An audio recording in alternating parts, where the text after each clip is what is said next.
big things I learned was that everybody had wanted this tour so bad and worked so hard to make it, to be able to do this tour, you know, Metallica through their touring and through our touring, to be able to do a stadium tour together, that we thought that when we got here, it'd just be perfect, it'd be so cool.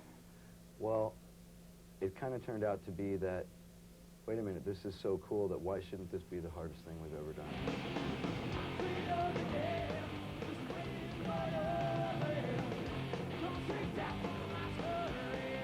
What you basically have out here is you have two full, you know, you have all the steel and all that crap, but you have two bands that have basically each their own production.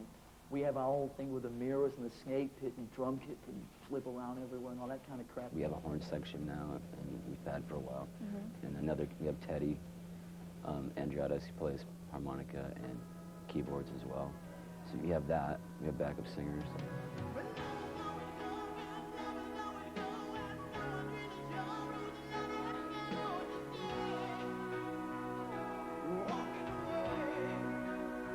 We wanted to do this right and give the kids, you know, I mean, we could have saved hundreds of thousands of dollars a week if we had had the same stage set up, both of us, the same lighting rig, the same everything. We didn't feel it would be right for Metallica to come and do like a normal an opening act amount of playing time on stage. That would really be unfair to their show and would, like, you know, kind of make them look smaller, and we didn't want to do that. We wanted them to look as big as they are.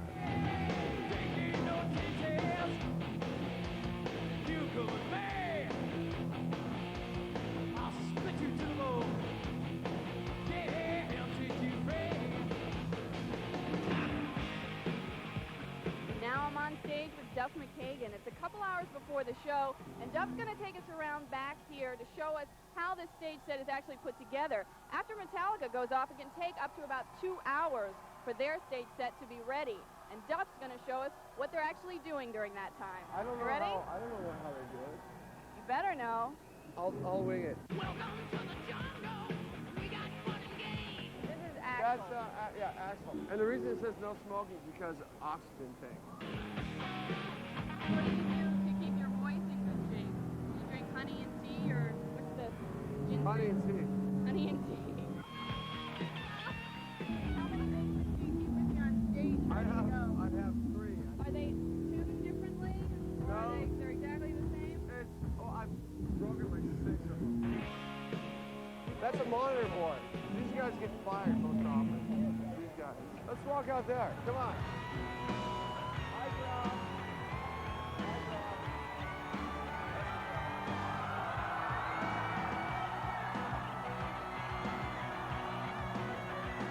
I've never done this before.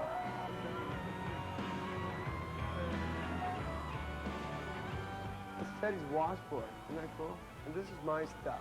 You know, my old punk rock thing and vests and... New punk rock stuff? No, this is Gianni Versace. Ah, very nice. Seems to be a favorite among the band, that designer.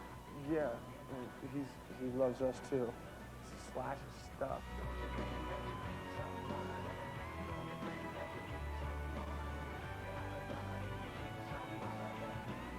Wow, those are really nice. I haven't seen these ones yet. I guess that's when he plays tennis. Slash, I never knew. Okay. What do you do for Water ski. water ski? Yeah. Why is that?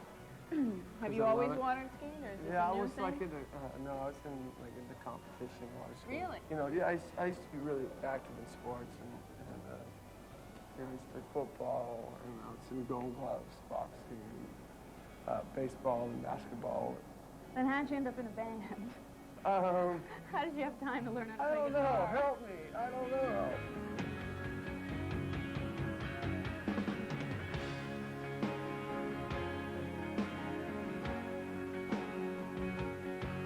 There's a lot of people we get to play in front of that probably wouldn't come see us on our own, so it'll work good for us. Do you think that a typical Guns fan is someone that also likes Metallica? Probably now, hopefully.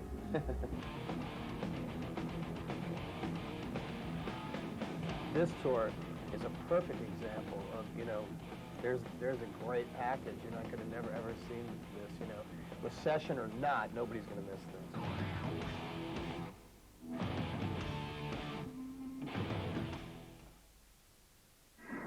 One word, drugs. I grew up in...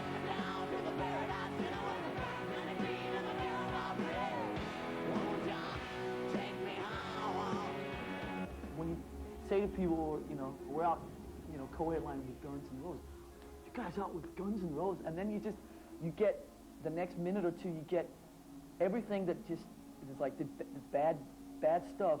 And it's funny how general people, just when you play to 50,000 people as opposed to 15, it's a lot more a general audience, you know what I mean? And they just know Bad Boy Rocker, Axl Rose.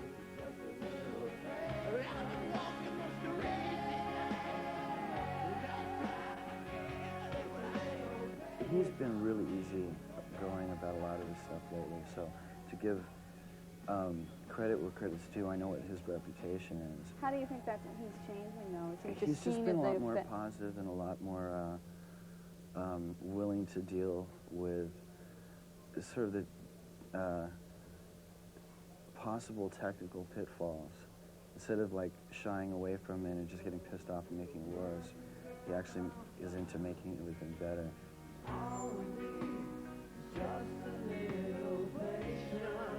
And a really good monitor man. I read that you said like 7 years of therapy in 1 year or something. Yeah, I mean, I was like, you know, I'd come off stage and either get on the phone or have the person fly out personally and do 4 or 5 hours right after stage. And, you know, where like someone goes like once a week to like work out their problems for like a half hour, an hour, and I was doing 4 or 5 hours a day, you know, like every day. Is it helping? And you were at the show tonight. It seems to be fine. I'm in a good mood now. Yeah. So.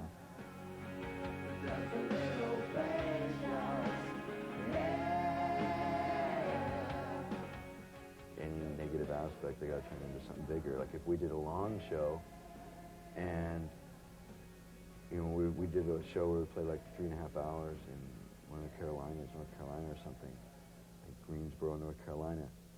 But then there was this comic book about how the crowd was bored and leaving, and there was no one there. It's Well, like they didn't seem some bored. of the people in the back were leaving because they had to get up in a couple hours for work or something. I mean, I remember when I was a kid, man, waiting for Aerosmith for hours in their partying days, and just everything's changed. People now, at least the younger kids, are very into, I mean, they want something more than the last person did, you know? Maybe they're a bit spoiled.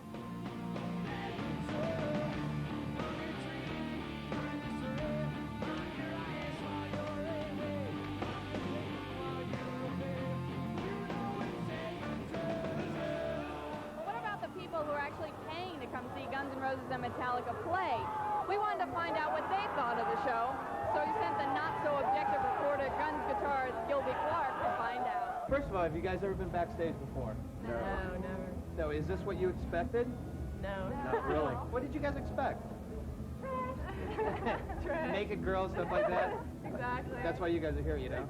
Okay. As far as this tour and stuff, I mean, is this like the biggest thing probably you guys are going to see, like, you know, while you're going to concerts and stuff? I think it is to me. I was excited when I was on my way here. I mean, I was jumping everywhere. I never thought I'd see Guns N' Roses or Metallica or anything. And Oh, God. I mean, we kind of paid like a lot of money for our tickets. So, Big bucks. Yeah, but it's worth it. My paycheck thanks you. I'm gonna ask you some questions that people ask me, and sometimes, like, I mean, they're always asking me about, you know, what about the kids? Do you worry about the kids? Does a concert this big, like, worry you guys that it's going to be trouble? Are you guys going to get in trouble or anything? No way. No way? No way. How's your first one? It wouldn't worry. It's not worrying me at all. You feel safe? Sure. Of course. Really? Yeah. I mean, Don't trust us. So our reputation doesn't bother you guys about going to the show or anything, right? That's why we're here.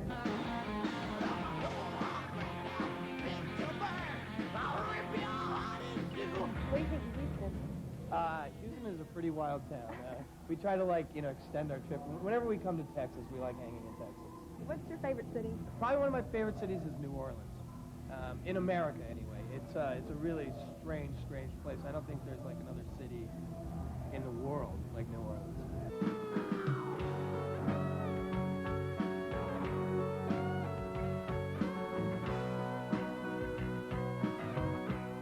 I've played clubs in New Orleans for like the last 7 years, and I've played everywhere in New Orleans.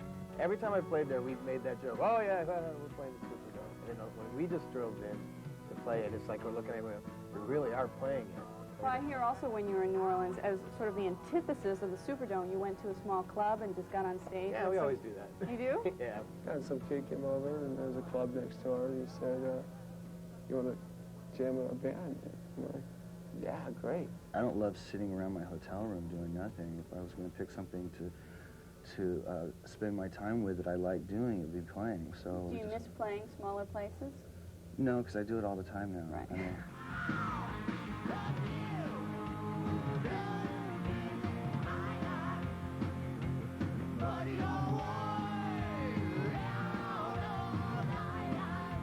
We have these great parties that Axel's kind of putting on other theme parties. We've had Indianapolis night where they brought in the 2 Formula One cars. And bought like a big checkered rug and had a bunch of girls, you know, like that looked like, you know, when somebody wins a race, they have the girl that kisses the guy.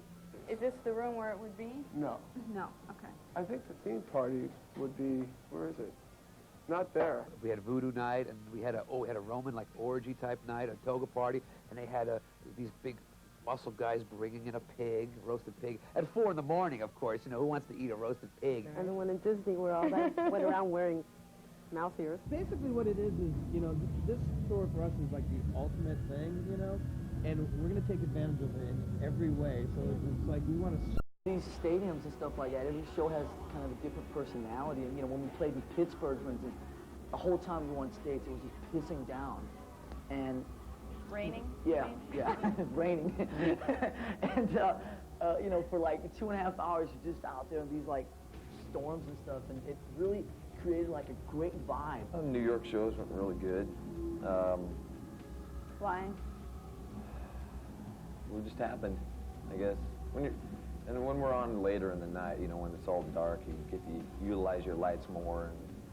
And I think we look better in the dark.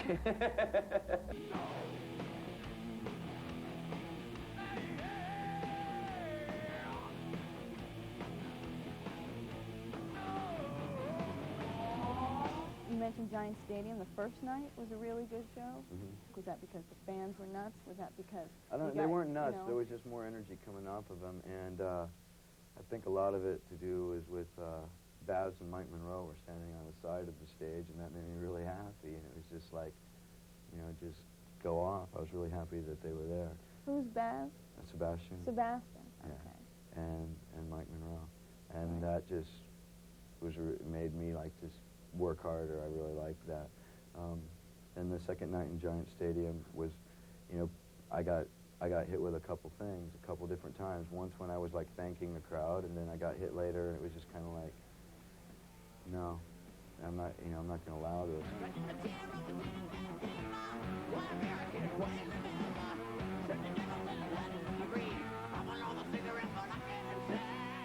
Seems like Guns N' Roses have packed a whole career of controversy into just one tour. The Guns N' Roses Metallica shows have not gone off without a hitch. There have been riots, legal hassles, and technical problems. You haven't noticed I ain't playing a guitar tonight. For obvious reasons. Montreal was just really creepy. Nothing against the people in Montreal. We had a great time hanging out there. I think it was the building itself. It was like the first show back after like 4 dates, so Axl had some problems with his throat and so on. So we're back again, Montreal. Everybody was very excited to be back and playing, and for the first hour and 10 minutes or whatever we played, I mean, it was great. It was really good for us. It was looking to be one of the best ones.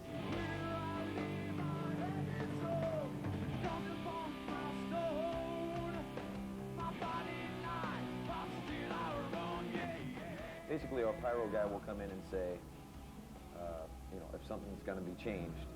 If not, he won't come in there and everything will be the same every night. He came in and said, okay, the fade to black stuff is going to be out on the wings, so don't go out there. I said, okay. But he didn't specify that it was in addition to what's already there. So I walked from the wings right onto where one of them was and just... The last couple seconds before the cue, I knew it was just eerie. I could just tell that he shouldn't be standing where he was standing. And then the flame from hell just comes, like moving down the stage, 8 feet tall, and just completely engulfs him. We got a friend of ours Brought him out from a band called Metal Church. He's filling in for us. I want you to give Mr. John Marshall a hand over here. All right.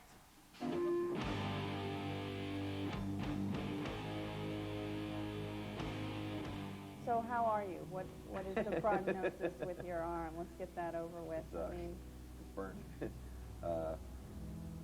Well, it was minor second degree, most of this arm, a little on the back of this one, but the back of the hand is where it was the worst. And right here is, okay, that's where my wristband was, so I'm right here. Should have had a longer wristband.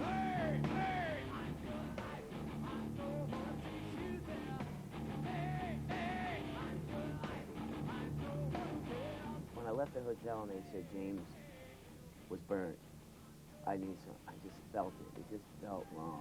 So we hustled on as soon as we could. It was a couple hours people were waiting. So already they were like, you know. And when we got up there, they were just really dead, and people were sitting down. And what happened then? I mean, you got out there and We got out there, you played anyway. the PA fed back the entire time, the monitors fed back the entire time, the crowd was like non-existent. We had just stopped the tour because I had throat problems. Came back and I realized I'm going to hurt myself. Right. I told Slash 2 more songs. If we can't get it fixed, I got to go, you know? And then we did more than 2 more songs, and finally I was just kind of like, I don't know what to do, and I looked over, and Gilby was like, dude, I can't hear. I mean, it was driving me crazy. And Duff was like, I can't hear either. Yeah, and we had every a little huddle, kind of, and was like, we're out of here. I've gotten to the point where I'm starting to realize how powerful an effect having the band come to town really is, you know? So, I mean, in all due respect to the people that got pissed off or disappointed by any of the situations that went down, we were just being as real as humanly possible about our own situation. At this point, we've been through so much, and I've gotten to the point where I just look at life and just go, you take the good with the bad and just deal with it instead of stressing, you know. I mean, obviously there's a lot of stress all the time anyway, but I try and control it as much as possible. So I'm pretty laid back and just like, okay, what's the problem? What's the solution for it? And try and deal with it on a logical level. And then you get to go out there and blow steam on stage for 2.5 hours. Right. I think there's a happy medium in there without having to kick anybody's ass or you know, start a riot. yeah, I've been. Like traditional drummer crap. Bang on things? Yeah. I hit things for a living. You know, I guess don't know. playing must sort of be venting Yeah, that's too, the you know? best release for me. That's why I started playing drums, you know. Really? Because you were angry? I was, yeah, at something. You don't know what? Yeah, I do. You know, just life in general, my life at the time. Do you feel like you had a tough childhood? Maybe, yeah. But, you know, it was my way of getting it out. You know, it was great. I'd come home from school every day and just thrash.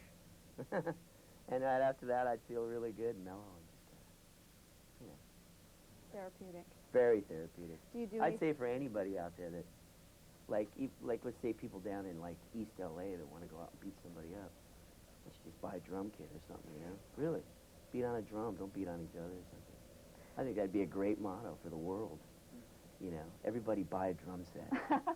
You know? And when you feel like you want to go, like, hit your kid or something, you know, just go in the room and just play a beat.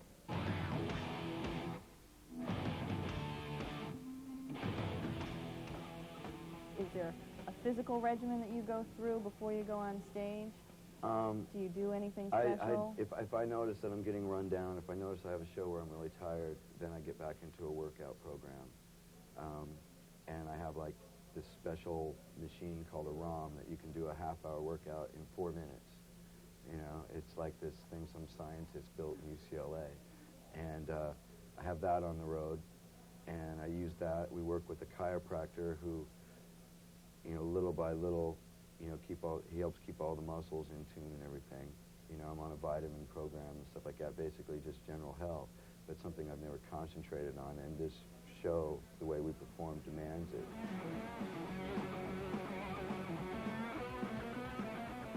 What's keeping this together is the respect that we have for each other and the desire to just make this happen and kind of shove it down people's throats, you know what I mean? And proving to people that the tour, you know, I mean, they said it would never happen, and I mean, it's a great thing be out here and proving them wrong, despite all the difficulties that we run into, you know?